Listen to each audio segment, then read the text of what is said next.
sejak kecil anak-anaknya sudah dididik kebersihan. Anak-anak di Jepang tuh di sekolahnya bersihin kelas, bersihin toilet, tidak dianggap mempekerjakan anak, karena itu adalah membangun tradisi. Hanya anak orang-orang yang sejak kecil bertradisi kebersihanlah yang sampai besar otak kebersihannya pasti kuat. Ini yang kedua, pasti saya ngecek ruang kelas. Saya menceritakan ketemu ini dicabuk orang, dicaci maki orang, saya marah, ya marah, saya senyum, ya senyum, nggak bisa. Saya pegang tangan penyanyi, saya pegang. Ngapain duda bebas? Jadi saya nggak bangun citra pura-pura baik, enggak. Saya lakukan itu. Nah, saya juga kepala sekolah itu juga membangun citra itu dari fakta, dari karya, bukan terus-terusan berbicara di depan kamera tapi faktanya nggak ada. Kenapa? Begitu Anda terlalu rajin bicara depan kamera, faktanya buruk, dalam waktu sejenak Anda akan rontok, tidak percaya orang. Ini penting. Nah, untuk itu saya minta sederhana sih kalau saya. Pertama, sebagai gubernur, saya pasti melindungi seluruh kepala sekolah dan guru. Dan saya nggak main-main. Hari ini ada salah satu kepala desa yang tiap hari rajin bongkarin bangunan liar di sungai-sungai, rapiin untuk tidak banjir. Kemudian ada ahli waris melaporkan ke polisi. Saya dalam waktu sama ini saya kirim 5 pengacara. Saya dampingin sampai kapanpun saya berdiri di samping Anda. Kenapa? Anda bekerja baik untuk rakyat. Kepala sekolah pun begitu. Kepala sekolah, guru yang menjalankan tugasnya dengan baik selama tidak ada perilaku yang mencelakakan siswa, yang tujuannya untuk pendidikan, mengingatkan, saya akan bela. Dan itu bukan baru. Saya dulu pernah kepala sekolah dikepung karena ada anak di situ yang oleh gurunya dikasih hukuman, anak itu nyuri terus. Kemudian sedesa ngepung sekolah itu. Apa yang saya lakukan? Saya tutup sekolahnya. Kalau Anda tidak butuh sekolah. Dan akhirnya mundur. Dan akhirnya menerima sanksi yang diberikan. Itu penting, karena negara itu kata saya, ada waktunya saya senyum, ada waktunya saya marah, ada waktunya saya bersikap tegas, ada waktunya saya akomodatif, ada waktunya, ada masanya. Ada nilai-nilainya, tidak semalam. Ada waktunya saya ini kayak ngalah, ada waktunya saya nggak mau ngalah. Kenapa? Karena ada prinsip yang akan saya perjuangkan. Nggak boleh pemimpin tuh main mundur aja, nerima aja nggak bisa. Kalau kebenaran kita harus maju terus. Nah, terus kemudian apa? Kepala sekolah tegas kok. Sekolah, saya minta apa yang menjadi surat edaran saya taatin. Yang jaraknya ke sekolah masih bisa jalan kaki. Kenapa? Mau ngomong apa? Oi, Deddy Mulyadi itu mengajak orang kembali ke zaman batu. Jepang jalan kaki, naik sepeda. Singapura jalan kaki, tradisi. Negara-negara apa jalan kaki. Problem di kita ini jalan kaki karena panas aja dan lalu lintasnya nggak baik. Maka konsep saya adalah berikutnya adalah 1 kilometer menjelang sekolah akan saya bangunkan trotoar-trotoar yang layak untuk pejalan kaki. 1 kilometer. Bahkan saya berencana membuatkan seperti dulu saya waktu di Purwakarta, membuatkan tempat air minum yang siap diminum. Jalan kepanasan minum. Itu bagian peradaban. Nah, kemudian apalagi tapi di sekolah harus bebas dari kendaraan siswa yang di bawah umur. Nanti resikonya nitip motornya di warung tetangga. Tahu saya begitu. Tapi harus kita pikir formatnya ke depan apa. Karena yang penting orang jalan dulu. Kenapa? Anak sekarang itu jalan kaki itu males, badannya lemah, kakinya lemah. Besok dia mau jadi tentara, besok jadi pelaut, jadi polisi, kakinya harus kokoh. Kemudian apalagi? Tradisi di sekolah apalagi harus dibangun. Sederhana. Bagaimana sederhana? Ya, harus ada standarnya. Tidak boleh ada kegiatan-kegiatan yang dikonsolidasikan oleh sekolah, yang diorganisir oleh sekolah, yang itu kegiatannya itu bertentangan dengan prinsip-prinsip pendidikan. Sehingga guru harus ngecek pada siswa-siswanya Apakah siswanya terlibat pada organisasi-organisasi yang sering bikin rusuh tidak di jalan? Kenapa? Karena saya banyak menemukan pelajar di situ. Kelompok ini bacok kelompok ini, bacok kelompok ini, bacok masuk kelompok ini, organisasi-organisasi yang sering membuat konflik di Jawa Barat. Cek dan panggil orang tuanya, bikin fakta integritas. Manfaatnya apa anak-anak kita berorganisasi itu? Kalau hanya diajarin mabuk, diajarin tawuran, kepala sekolah cek. Nah, kemudian guru itu harus mulai dekat secara emosi dengan murid. Harus dekat emosi dengan murid, maka guru itu harus punya catatan perjalanan siswa dari mulai tidur sampai tidur lagi. Siswa harus punya record. Harus punya record di situ, yang bergejala segera diselesaikan. Nah, prinsip-prinsip dasar ini yang akan menjadi orientasi. Dan bagaimana pendidikan ke depan di Jawa Barat? Pendidikan ke depan di Jawa Barat itu pertama, sekolah negeri free. Fasilitasnya akan kita tambah, akan kita tingkatkan. Pemda tahun ini akan membangun 50 sekolah baru. Anggaran boleh berkurang 2,458 triliun. Anggaran Provinsi Jawa Barat itu berkurang 2,2 triliun 458 miliar. Tapi pembangunannya saya taikin. Jalan dan infrastruktur lainnya dulu cuma 3 triliun, sampai hari ini 3 triliun. Sekarang ditaikin menjadi 3,5 triliun. Pendidikan juga kita taikin. Untuk apa pendidikan yang ditaikinnya? Bukan untuk pegawainya. Yang ditaikin adalah kebutuhan sekolahnya. Karena pendidikan itu esensinya adalah sekolah, maka belanja terbesarnya adalah harus sekolah. Bukan di manajemen, di sekolahnya. Apa itu? Ruang kelasnya harus nyaman, toiletnya harus cukup. Barangkali tahun ini aja bangun toilet hampir 300. Nah, ke depan saya tetap sekolah satu toilet. Ada yang berteori lagi, kalau toilet di dalam diketok-ketok, dihurian. Saya bilang gampang, pintunya dari luar. Gampang itu yang gitu-gitu. Pintunya dari luar aja. Kenapa? Itu peradaban mekanisme. Tetapi mereka bukan gratis. Mereka ini tetap bayar di sekolah swasta, tapi bayarannya ditanggung oleh Pemprov Jawa Barat. Nah, orang miskin. Bukan hanya bayaran, bajunya, tasnya, bukunya akan kita siapkan. Ini cara, Pak.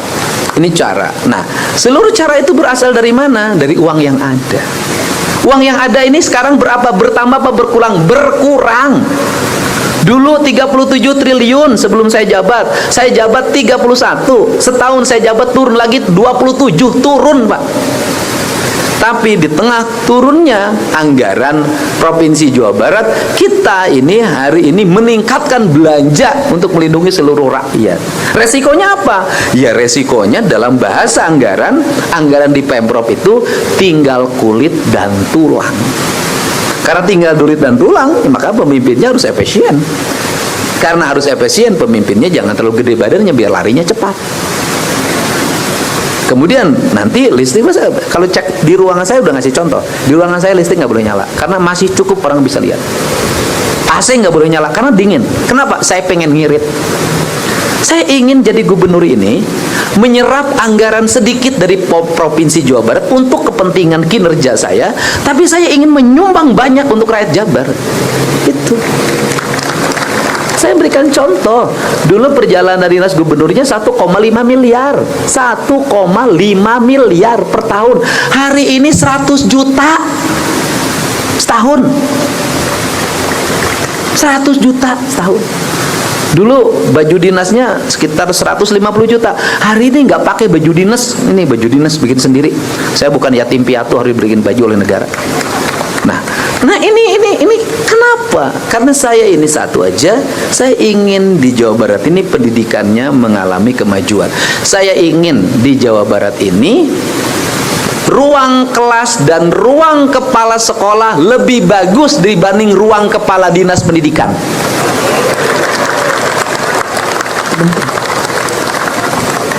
Sekali lagi, saya ingin ruang kepala sekolah dan ruang kelas lebih bagus dibanding ruang kepala dinas pendidikan. Itu loh. Nah, Ini yang ingin dilakukan. Nah, kemudian, berikutnya adalah pendidikannya harus mulai mengembangkan cara berpikir out of the box. Bukan hanya persoalan sirkulasi sistem manajerial pendidikan di sekolah, tetapi pendidikan harus mulai apa? Pendidikan harus mulai untuk ngajarin anak-anak kita hal yang di luar kurikulum yang kita kerjakan. Jadi sekolah itu nanti harus menghargai pada anak-anak yang sambil sekolah jualan. Sekolah harus menghargai pada anak-anak yang kesiangan ke sekolahnya karena pagi-pagi harus ngurus ibunya. Sekali lagi, kalau ada murid ke sekolahnya bisa masuknya jam 8. Kenapa? Paginya harus mandiin adiknya, harus nyiapin air hangat buat mandi ibunya yang ngalamin stroke karena bapaknya sudah meninggal, harus siapin masak. Menurut saya, anak itulah yang sedang bersekolah yang sesungguhnya. Karena apa? Karena dia yang akan sukses. Saya boleh cerita, waktu di Banjar itu saya ketemu sama anak yang ini ada sekarang di sini, usia 8 tahun, kecil banget. Dia bercerita ibunya, saya ini Pak, anak saya dibantu oleh kakak saya. Kakak saya apa? Guru. Cuman ngajarnya kalau nggak salah di Bandung. Ngajarnya di mana? Di Bandung. Kakak saya ini dulu Pak, itu jualan. Apapun dilakukan demi makan dan demi sekolah. Selain dia kuliah Pak, dia biayain saya sekolah tamat SMA. Kakak saya sukses jadi ASN. Ibu ya jadi ibu rumah tangga sampai sekarang. Ibu dulu dan sampai sekarang masih dibantu. Hebatnya kakak ibu itu, karena dulu membantu sampai sekarang membantu. Ibu dari dulu dibantu sampai sekarang dibantu. Karena jiwanya yang satu jiwa membantu, yang satu jiwa dibantu. Beda kelasnya. Rezekinya juga rezeki satu membantu, rezeki satu dibantu. Makanya hidup ini jangan pernah pengen dibantu terus, karena nanti rezekinya rezeki dibantu, bukan rezeki membantu. Beda. Allah itu denger itu, melihat. Nah, saya dari situ bisa melihat, oh, orang-orang sukses itu rata-rata yang hidupnya prihatin. Jadi kalau ada anak-anak yang prihatin, justru itu harus diberi ruang yang terbuka untuk lebih maju. Gurunya tidak boleh memarahin siswa yang masuk sekolah telat karena ngurus ibunya. Cerita-cerita itu dulu suka ada tuh di video gitu. Nah, yang terakhir buat kepala BKD, bukan masalah mutasi, bukan. Saya pesan untuk para pegawai. Begitu juga para pegawai boleh kerja di rumahnya selama itu bisa dikerjakan di rumah. Kalau ibunya sakit, nungguin di rumah sakit boleh. Kenapa? Karena itu jauh lebih mulia daripada pegawai masuk ke kantor, di kantornya cuman main game atau judol. Gak ada manfaat, habisin listrik, habisin kuota. Ini bikin pemerintah itu, saya selalu nyampaikan, orang terlambat pak. Kenapa? Karena tadi saya nolong orang kecelakaan. Dia tidak terlambat, justru dia tepat. Kenapa? Menjadi pegawainya tepat karena pegawai itu abdi negeri. Itu saja. Jadi apa yang tadi disampaikan dipercepat karena hujan. Jadi pemimpin itu harus baca tanda-tanda alam. Aturannya begini, SK-nya dibacain panjang, hujan, bubar ya teh. Jadi akhirnya kan acaranya jalan, kekurangan bisa dikoreksi, pesan saya tersampaikan. Semoga ibu bisa memimpin dengan baik dan dengan gaji yang memadai. Dan ke depan pesan untuk Kadizik dan BKD, kalau kepala sekolahnya mengalami kekosongan karena pensiun, karena apapun, tidak boleh di PLT dari tempat lain. Angkat wakil kepala sekolah menjadi PLT kepala sekolah di situ. Jadi nggak boleh lagi rangkap kepala, rangkap ini, jangan, udah di situ ayah nunggu apal. Jadi waktunya tidak habis mengenalkan diri. Nanti kepala sekolah mengenalkan diri, ibu mohon maaf, saya ini sebenarnya hari ini karena dipercaya oleh Bapak Kadisdik, saya merangkap 3 jabatan. Pertama saya kepala sekolah di sini, kedua di sini, ketiga di sini. Jadi ibu tinggal di mana? Ibu akhirnya tinggal di perempatan. Jadi sederhana. Jadi nanti sistemnya gitu ya. Jadi kepala sekolahnya pensiun, kepala sekolahnya iya, nauzubillah, nggak boleh ada yang meninggal ya. Meninggal, gitu kan. Meninggal nanti aja kalau waktunya. Nah nanti wakilnya aja Pak langsung di PLT. Nggak usah lagi ngambil dari luar, nggak boleh lagi ada rangkap jabatan kepala sekolah. Riweh, liar. Kecuali ya kalau ada jabatan bupati kosong. Nah, nanti kepala dinas di sini merangkap bupati ngeunah. Eta mah ngaluarkeun biaya henteu honor sarua. Baik, terima kasih. Assalamualaikum warahmatullahi wabarakatuh. Sampurasun.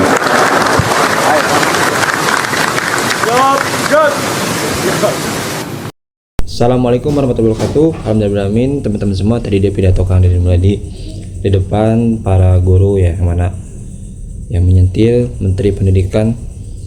Dan tadi kita lihat ya, kali ini membahas tentang siswa yang mana yang rajin itu dari karakternya ya, dan para guru harus aktif ya dalam mendidik siswa, terutama kepala sekolahnya pun ya harus aktif, jangan cuma di sosial media, tapi harus dengan fakta agar tidak omong kosong ataupun pencitraan. Mungkin itu dia pidato kali ini. Terima kasih, semoga ada manfaatnya, semoga Kang Didi sehat selalu. Assalamualaikum warahmatullahi wabarakatuh.